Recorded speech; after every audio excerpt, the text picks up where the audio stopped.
Hello, नमस्कार, good morning, sorry good afternoon. आज मैं पहली बार लाइव आई हूँ, तो मैंने सोचा कि चलो मैं लाइव आके कुछ आप लोगों को बताऊँ, कुछ शेयर करूँ। तो है ना, मैं आज लाइव आ गई आप लोगों के। आप जल्दी से कमेंट करिए और हमारे लाइव को सपोर्ट करिए और शेयर करिए। भाई मैं आज बाहर बैठी थी ऐसे ही अपने बच्चे को स्कूल की गाड़ी में छोड़ने के लिए। तो वहाँ पे कई बच्चे इकट्ठे होते हैं। तो वहाँ पे एक बच्चा आया, बहुत सारा वज़न, किताबों का, बैग का, टिफ़िन का, बोतल का, हर चीज़ का वज़न इतना सारा हो जाता है। बच्चे छोटे से होते हैं, वो सब लादे हुए अपनी पीठ पर और बाहर खड़ा हुआ था। 15-20 मिनट वो खड़ा रहा। उसके बाद स्कूल की गाड़ी आई तो ड्राइवर ने बोला वो उस बच्चे को नहीं ले जा सकता है। तो क्यों नहीं ले जा सकता? क्योंकि उसकी गाड़ी की फीस जमा नहीं हुई थी, इस वजह से।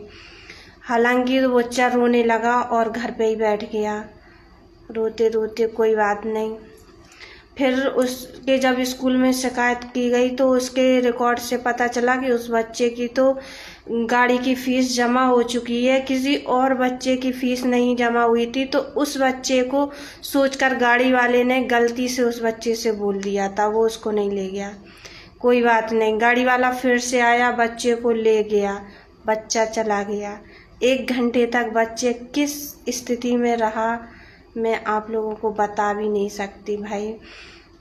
ये तो वही बता सकता है जो इस स्थिति से गुजरा हो। आज मुझे अपना बचपन ध्यान आ गया है और मैं काफ़ी सोच में थी। मैंने सोचा क्या करें, मेरा तो टाइम निकल गया, लेकिन मैं चाहती हूँ किसी और के साथ ये ना हो और किसी के भी साथ ये सब नहीं होना चाहिए। अच्छा नहीं लगता है। देखिए, हर चीज़ से ऊपर एक सबसे बड़ा धर्म है इंसानियत का। ठीक है, बच्चे के माँ बाप ने फीस जमा नहीं की है, पर कोई तो वजह होगी, नहीं कर पाए, पर आगे चल के कर देंगे। कम से कम बच्चों की मासूमियत पर तो रहम खाओ। बच्चे नहीं दे पा रहे हैं, बच्चों से क्या कहना है? अगर आपको कहना ही है तो उनके पेरेंट्स से बोलो, है ना। बच्चों का दिल बहुत नाजुक होता है। और वो वेलकम कृष्णा कुमार जी। तो हम चाहते हैं कि सभी को कि अपने बच्चों को, कोई भी टीचर या कोई भी हो, बच्चों को तंग ना करे। और मेरी तो यही अपील है सबसे कि भाई अपने बच्चों का टाइम पे सब कुछ कर दो, जो भी अफोर्ड कर पा रहे हो तो। लेकिन मुझे ये सोचकर बड़ा बुरा लगा कि उस ड्राइवर को उस बच्चे के ऊपर बिल्कुल भी रहम नहीं आया, 2% भी रहम नहीं आया। और मैं इस स्थिति से गुजर चुकी हूँ। जब मैं छोटी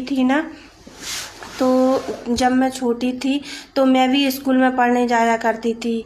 मेरी जो माँ है, मेरी माँ एक आंगनवाड़ी कार्यकर्ता है। तो उनकी भी जो वेतन होती थी ना, तो वो टाइम पे नहीं मिलती थी। तो वो हर महीने नहीं मिलती थी, तो वो हमारे स्कूल की फ़ीस भी जमा नहीं कर पाती थी हर महीने। तो और मैं सोचती थी मेरी माँ इतनी अच्छी है कि वो ज़माने से लड़ के, एक्चुअली हुआ क्या था, मेरे पैदा होने के बाद मेरी माँ का ससुराल छूट गया। तो वो अकेले ही मेरा पोषण कर रही थी, मुझे पढ़ा लिखा कर मेरी पालन पोषण वो अकेले ही कर रही थी। तो मैं नहीं चाहती थी मेरी माँ के आँख में ज़रा भी आंसू आए, वो हमें देखकर कुछ परेशान हो। तो मेरी फ़ीस भी जमा नहीं हो पाती थी, तो सर हमें भी सुनाते थे, प्रतिभा फ़ीस लेकर आओ, ये करो वो करो, इसकी फ़ीस उसकी फ़ीस। पर मैं क्या करूं? माँ को बोल नहीं सकती थी, क्योंकि माँ को बोलेंगे तो माँ कैसे भी करके फ़ीस जमा करती। और मैं नहीं चाहती थी कि मेरी माँ किसी और के सामने हाथ बढ़ाए या वो दिन भर रात भर काम करे। हालांकि मेरी माँ बहुत लगनशील हैं, बहुत मेहनती हैं, जो कि हमेशा काम करती रहती थी। और कभी भी फालतू नहीं बैठती थी, ना किसी औरत के पास में बैठती थी। हमेशा काम करके उन्होंने मुझे पाला, मेरी फीस जमा की, मुझे पढ़ाया लिखाया, मेरे हर सुख सुविधा का।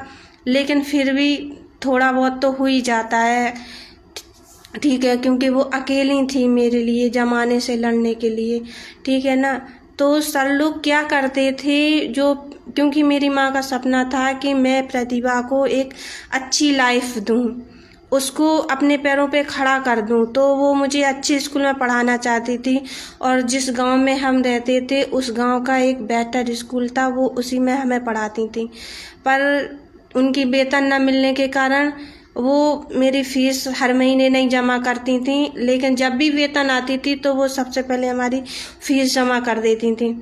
तो मेरा जो टीचर थे मेरे, जो वो लोग पता क्या करते थे, मुझे है ना, और मेरे साथ कई भी बच्चे और थे, और मुझे खासकर क्लास के बाहर कर देते थे। तो उस वक्त मुझे बहुत रोना आता था, गलत लगता था कि मुझे क्लास के बाहर कर देते थे और मैं दिन भर धूप में खड़ी रहती थी, और घर पे आके मुस्कुराते हुए मैं किसी को कुछ नहीं बोलती थी, क्योंकि माँ को बुरा लगेगा, ठीक है, कुछ नहीं बोलती थी। और अंदर ही अंदर इसलिए मेरा है ना पढ़ाई से भी मुझे खास दिलचस्पी नहीं थी, क्योंकि हम क्लास में बैठ ही नहीं पाते थे। मैं सुबह गई, पहला पीरियड लगा, प्रिंसिपल सर आए, प्रतिभा तुम्हारी फीस, और उन्होंने क्लास के बाहर कर दिया। खेलो कुछ भी करो, पर ये बच्चों के भविष्य के साथ में खिलवाड़ होता है, ये जो अच्छी बात नहीं है, ठीक है। माँ बाप का सपना होता है अपने बच्चों को अच्छे से पढ़ाएं लिखाएं, लेकिन ये तो अच्छा नहीं है। अरे तुम टीचर हो, तुम बच्चों का भविष्य बनाने के लिए बैठे हो, पर ऐसे तो बच्चों का भविष्य बिगड़ जाता है। तो मैं भी कुछ ऐसे मैंने 8-10 साल अपने उस गांव में निकाले, लेकिन हुआ क्या, मेरी नींव कच्ची हो गई, मुझे पढ़ने में दिलचस्पी नहीं रही। क्यों नहीं रही? क्योंकि मैंने क्लास में कभी बैठी ही नहीं। मैं जब भी क्लास में जाती थी सर बाहर कर देते थे, और मेरी माँ जो फीस जमा करती थी उनकी भी फीस व्यस्त चली गई, क्योंकि वो चाहती थी हमारी बच्ची को ज्ञान मिले, वो अपने पैरों पे खड़ा हुए। फीस तो उन्हें मिल जाती है बाद में, टीचर लोगों को फीस तो बाद में मिल जाती है, पर बच्चों का भविष्य तो खराब हो जाता है ना। तो ऐसे ही मैं चाहती हूँ कि ऐसा नहीं होना चाहिए, और हमारी लाइफ को, हमारे इसको इतना शेयर करो कि शायद कोई तो सुने। ऐसा नहीं करना चाहिए। और हमारे यहाँ सरकारी स्कूल भी स्थिति ऐसी नहीं है कि जो बच्चों का अच्छा, लेकिन फिर भी सरकारी टीचर भी कोशिश करते हैं, अच्छा करते हैं, लेकिन प्राइवेट स्कूल वाले इसको करने नहीं देते हैं। वो क्या है कि अपना सब कुछ चलाते हुए, अपनी फीस, अपनी ड्रेस, सब कुछ करते हुए ज़्यादा से ज़्यादा लोग ये सोचते हैं कि हम प्राइवेट स्कूल में बच्चों का एडमिशन करवाएं, वहाँ पढ़ाएं लिखाएं। और प्राइवेट स्कूल वाले अपनी मर्जी के मुताबिक चलते हैं, और हम उनकी सारी शर्तें मानते हैं, पर हम उन्हें फीस भी दे देंगे, बाद में सब कुछ कर देंगे, आज नहीं तो कल फीस तो आपकी मिल ही जानी है। पर बच्चे का क्या बच्चे का भविष्य तो बर्बाद हो जाता है ना। आपने क्लास के बाहर कर दिया बच्चे को, या आपने मुर्गा बना दिया, या कुर्सी बना दिया, जो चीज़ चाहा आपने, मार भी लिया। बच्चे इतने नाजुक होते हैं, वो कोई बच्चे घर में नहीं भी बोल पाते हैं, बोलते हैं, एक दिन शिकायत करते हैं, माँ बाप आ भी जाते हैं, दूसरे दिन तुम बच्चे को उससे ज़्यादा मारोगे, इस वजह से बच्चे चुप भी रह जाते हैं। तो ये तो बच्चों के साथ में खिलवाड़ होता है, और हम नहीं चाहते किसी बच्चे के साथ में ऐसा खिलवाड़ हो जो कि मेरे साथ में हुआ है। और मेरे साथ में क्या, कई लोगों के साथ में होता है, पर बच्चे बोलते नहीं हैं। बच्चे इतने मासूम होते हैं कि वो बोलते नहीं हैं, लेकिन अब क्या करें, कुछ भी कहने का मन नहीं कर रहा है।